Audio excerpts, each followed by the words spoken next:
discussion on how women can promote peace process and also ensure state accountability is a vital issue.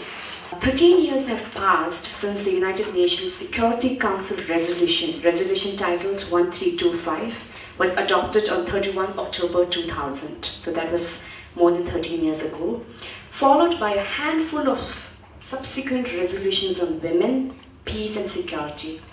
In 2010, the United Nations Secretary General announced a 7-point action plan on women's participation in peace building. Since then, much has been achieved. We hope that this dialogue will not only affirm a women's role, but also effectuate the securing of a women's voice as an equitable voice within her country's political, social and economic struggle. Through this 90-minute discussion, we hope to establish a substantive dialogue to identify the impediments and the opportunities, consider the lessons learned, and build on best practices and ways forward for bolstering women's role in securing peace, reconciliation, and accountability. I always feel that Tibetan issue is always close to my heart. You know, I keep coming from a place like Northeast India, which you have a patriarchal society, and me coming from a patriarchal society, my family itself, you know, from a community. I know because how women face, and then the word that you use, advocacy for home action in exile, that itself is a very strong, wonderful words. And I really believe in all this kind of golden rule. The UN resolution itself, actually, it's very encouraging, but again, on the other side, it is also very unfortunate when it cannot be implemented in some parts. So, but many women's movement, I remember when I saw the peace building thing, I wrote an article that was in 2009 or 2010 about the role of women in peace building, because that was really inspiring for me. It is a conflict zone in the Northeast India where you have lots of state actors and non-state actors.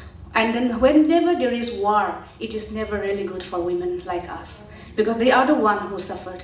And many children and many women are suffering there. Actually, whether it is in conflict or post-conflict, I think people are not healed. And until and unless women and children, get that kind of dignity or the rights to life, I don't think we will be able to achieve peace in the world. We'll be better in future, and I think we're seeing that change. And I think it is for us to do that, and not for anyone to do, but it is for us to get up and then raise above all those kind of, cutting across community lines, cutting across party lines. I think it is for us women to take up there. I think you must have heard about Aung San Suu Kyi, the lady that people really admire, the lady who has given up her family, her personal interest, everything for the cause of her country. And even before she was married, the promise that she had told her husband, Michael, was that before she got married, she said that there is only one promise, under one condition, that I will marry you. That means if my country needs me, then I will go back home and serve my country. The change that is bringing in the country, and all these things is being done by women. So I mean, that's why I felt so encouraged. I mean, not only because of this Aung San Suu Kyi, not only because of Cynthia Mom, but of course of the Tibetan women. Many people, you are so vibrant. You have here so many who are doing for that. And another year has come to an end now, and now we're welcoming the new year. And I believe, even for the Burmese people, and even for all of you, for the Tibetan people, and even for the Northeast community, let us welcome the 2014 with peace, human rights, and dignity for all the women in the world. And I hope we will always join hands and stand together. And you are not alone, but all of us are with each other. Thank you so much.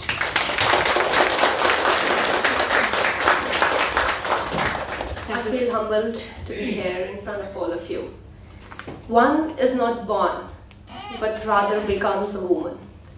And it is when she realizes her capacities that a woman becomes an emblem and an inspiration that teaches us greatest lessons. Asya Jilani, the woman who inspired me to become a journalist, believed that women could overcome the challenge of acceptance into peacemaking process. As a part of the society, as a mother, a daughter, it was important for women to have a permanent place at the peacemaking table. She was the first woman from Kashmir Valley to start a magazine dedicated to the women affected by the conflict. For more than a decade, Iron Sharmila has not touched food. The 40-year-old Iron Lady of Manipur has been on hunger strike, force-fed through a tube attached to her nose. She is protesting against the Armed Forces Special Powers Act, commonly known as AFSPA, which is also, by the way, imposed in Kashmir. According to the act, if an area is disturbed, proclaimed as disturbed, the officer of the armed forces has the powers to fire upon or use other kind of force, even if it causes death, just on the basis of suspicion. On women's movement in India, Supriya Akarkar, a researcher, had said, a ₹300 fine was levied for an insult to the national flag, while a ₹50 fine was thought sufficient for molesting a Dalit woman. Looking at the contemporary debates, women in society are still subordinates to men, politically, economically, and socially. And it is the patriarchal nature of the society that dictates the rights and the privileges and pronounces the privileges that women should enjoy. I conclude with a thought that women have the same responsibility as men to contribute their talent and efforts in making the world a better place. To quote Simone de Beauvoir, I wish that every human life might be pure, transparent freedom. Thank you.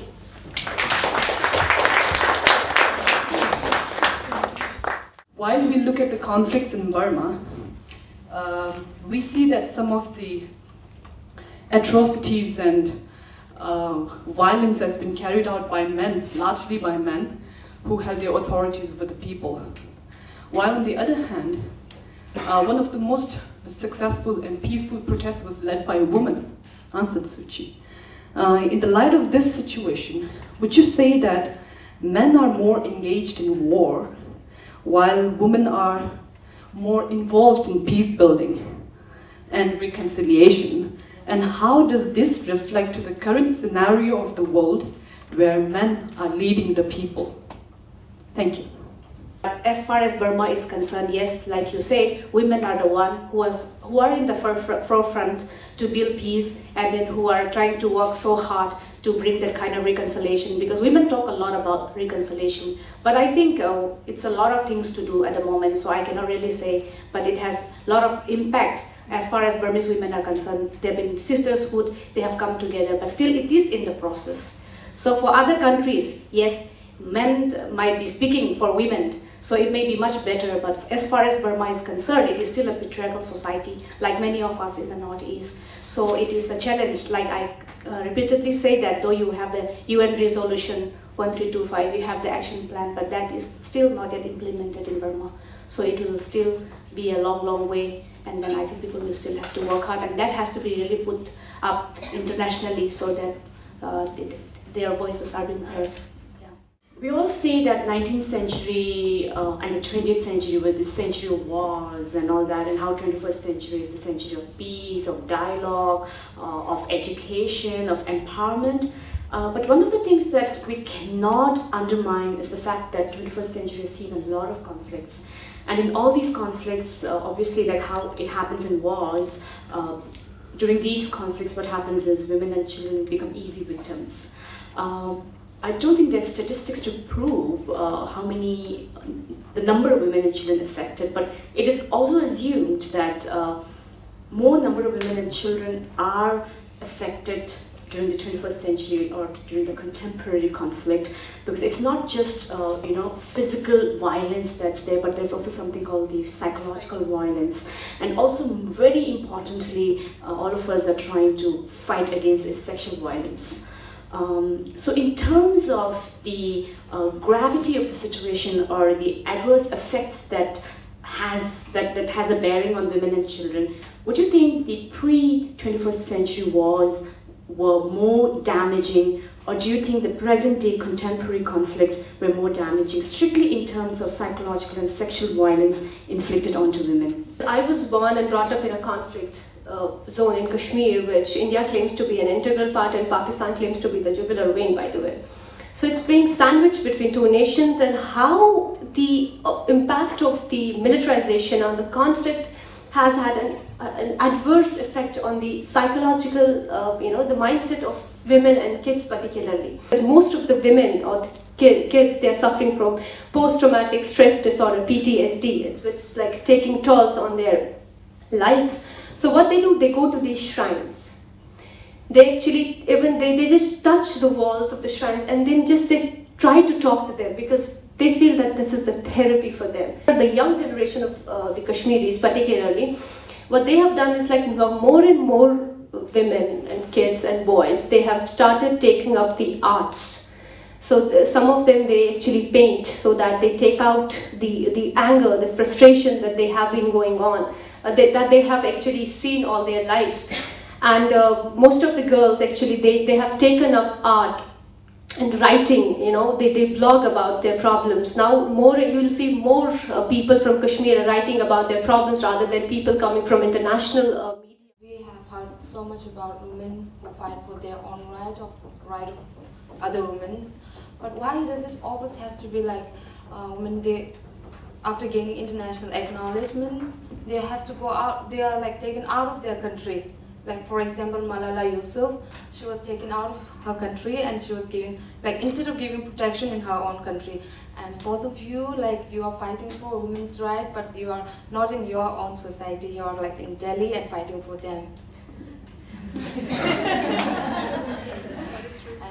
And Benazir Bhutto, she was out, but she was safe. When she came back, she was killed. So why does it always have to be like this? Yes, it depends on the situation, as for me.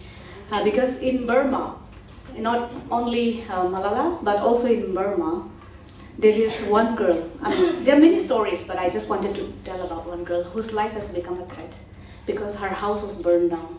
And then there were bombs bombs were placed in her house, and then so because they were campaigning for democracy and human rights. But even in that country, you can live peacefully. You know, if you don't really talk about your rights, if you don't really talk about human rights or democracy. But you see, even though Aung San Suu Kyi is in the prison, there are many people who fled the country. So this becomes the voice for the people, and then outside, they are campaigning. That's how their voice are being heard internationally.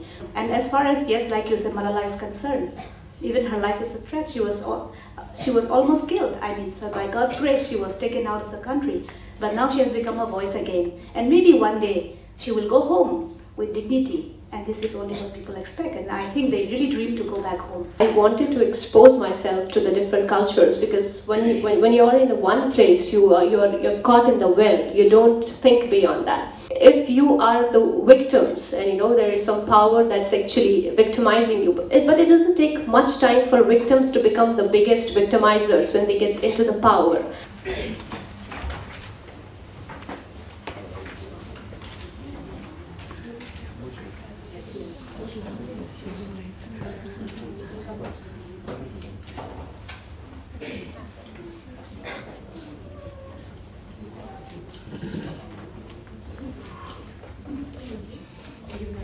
Madam Dhardon Sharling, Madam Souzeina and Alana, and my young friends here. I'm really honored to be here. It's such a pleasure to be among young faces, faces that are obviously filled with hope, and faces that have not yet been scarred by experience. I'm also thrilled at the thought that you are seriously reflecting upon what could either be a slogan, women's empowerment, or a complete lack of hope or faith in the possibility of women coming into their own. What is the role of women that cannot be denied in the evolution of humanity? Number one is that they do constitute half the population of India, of the world. The chances of being born a boy or a girl are literally half and half. So, number one, you cannot deal with mankind unless you convert it into humankind and say that half are women and half are men. Therefore, the involvement of women in nation building constitutes a doubling of the strength, the human resources that you bring to nation building. So if for much of the last 65 years, we in India have been denying an adequate space to women, then the worst consequences of this are not being visited on the women of India, it's being visited on all the people of India. We need this women's power more than women need this women's power. And while I mentioned India, of course this applies to the world as a whole.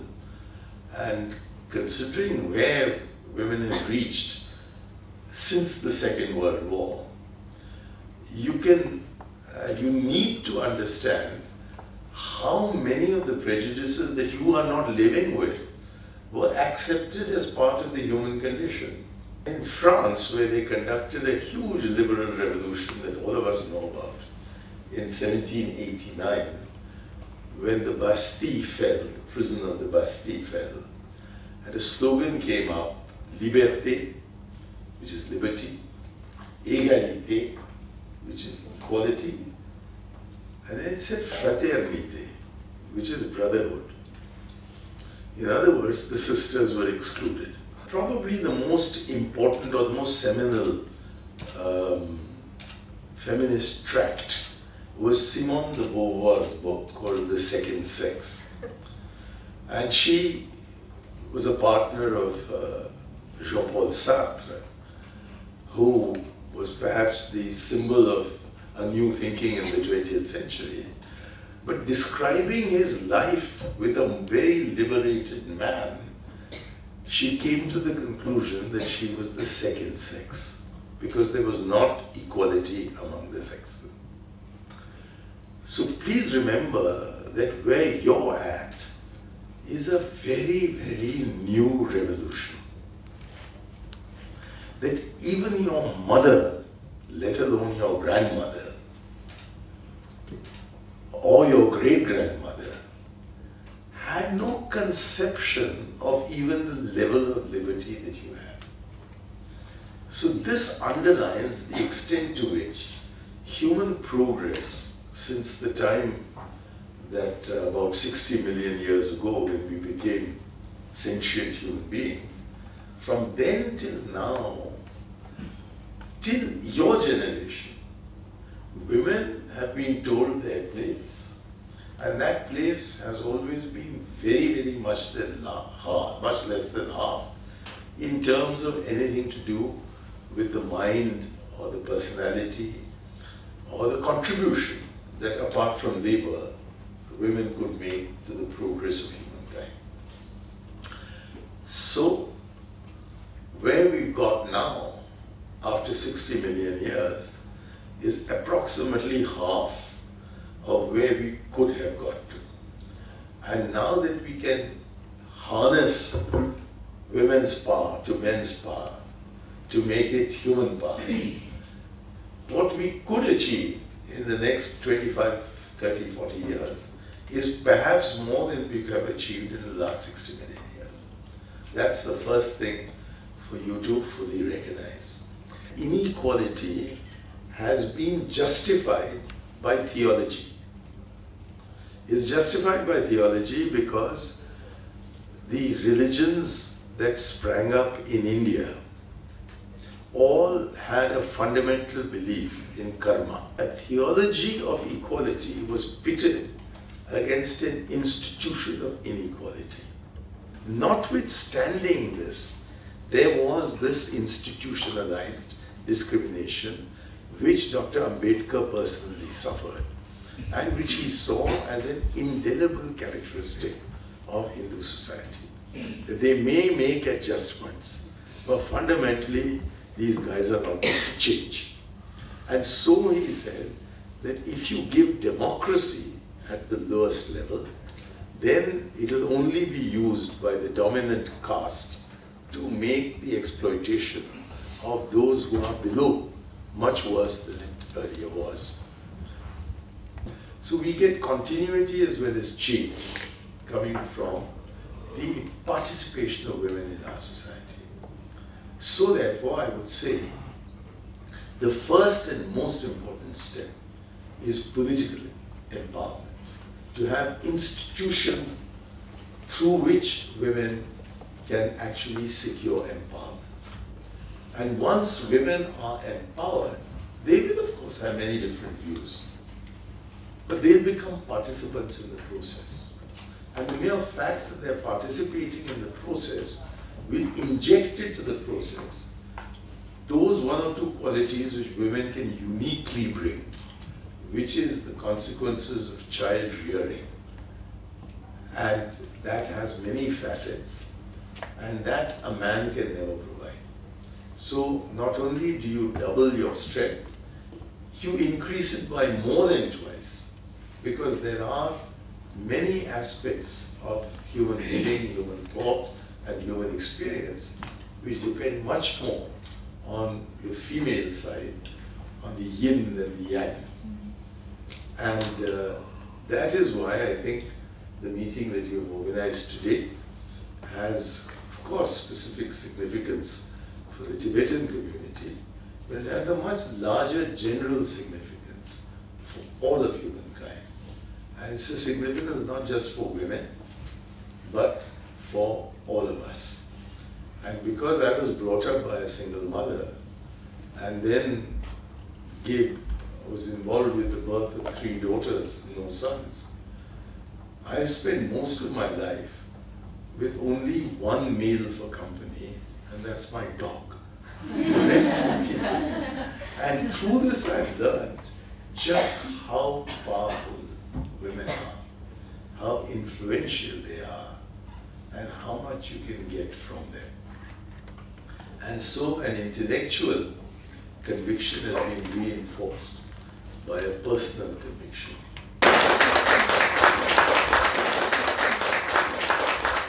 Esteemed panelist, Mr. Mani Shankar Aiyar, Ms. Souzeina, Dr.Alana Golmei, our chair of this panel discussion, Ms. Dhardon Sharling, our special invitees, including Professor Parveen, our friends from media, and our very dear participants of the 4th Advanced Tibetan Women's Leadership Training. It is completely my privilege to have been asked to give the word of thanks for today's panel discussion.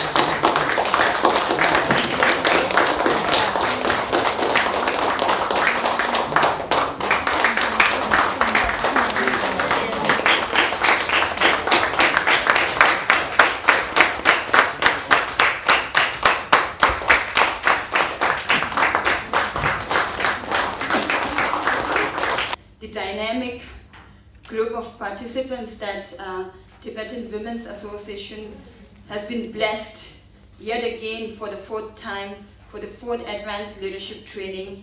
Your participation, your contribution is the strength to the association and to the organizing team.